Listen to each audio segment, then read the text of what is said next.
সারিবদ্ধভাবে টাঙ্গিয়ে রাখা হয়েছে তাঁবু, পড়ছে গুড়ি গুড়ি বৃষ্টি।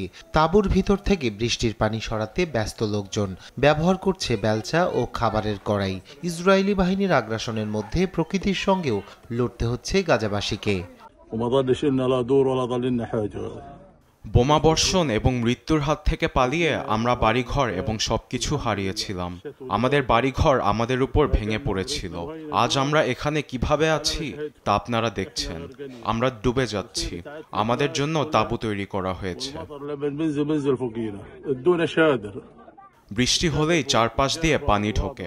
আমরা যদি তাঁবু টানিয়ে দেই, তারপরও পানি তার নিচ থেকে চলে আসে। আমাদের জন্য কোনো নিরাপদ জায়গা নেই। হাজার হাজার বাস্তুচ্যুত মানুষ ভারী বৃষ্টিপাতের কারণে ক্ষতিগ্রস্ত হয়েছে বলে জানিয়েছে ফিলিস্তিনের জরুরি সংস্থা। বৃষ্টির কারণে দেখা দিয়েছে বন্যার আশঙ্কা। তাঁবুগুলো মানসম্পন্ন না হওয়ার কারণে তৈরি হয়েছে হতাশা। আশ্রয়কেন্দ্রে খাবার সংকটে পড়েছে মানুষ। এই তাঁবুগুলো কাপড় দিয়ে তৈরি। বৃষ্টির সময় এগুলো দ্রুত ভেঙে পড়ে। যখন বৃষ্টি হয় আমরা ঘুমাতে পারি না, কারণ আমাদের তাঁবু ধরে রাখতে হয়। বাতাসে এটি উড়ে যেতে পারে। মরার উপর খাড়ার ঘা হয়ে আসছে শীত মৌসুম। আশ্রয়কেন্দ্রে মানুষের চাপ থাকায় ঝুঁকি নিয়ে অনেকেই ঠাঁই নিচ্ছে ভাঙা ঘর বাড়িতে।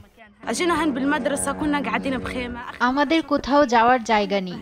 আমরা এই স্কুলে একটি তাঁবু বসিয়েছিলাম, কিন্তু শেষবার যখন বৃষ্টি হয়েছিল তখন আমরা ডুবে গিয়েছিলাম। আমরা একটি খালি শ্রেণীকক্ষে পৌঁছানোর জন্য সিঁড়ি তৈরি করেছিলাম, যা আমরা আশ্রয়স্থল হিসাবে ব্যবহার করি। আমরা ঠান্ডা এবং কঠিন আবহাওয়া সহ্য করছি। এখানে বসবাস করা খুবই কঠিন।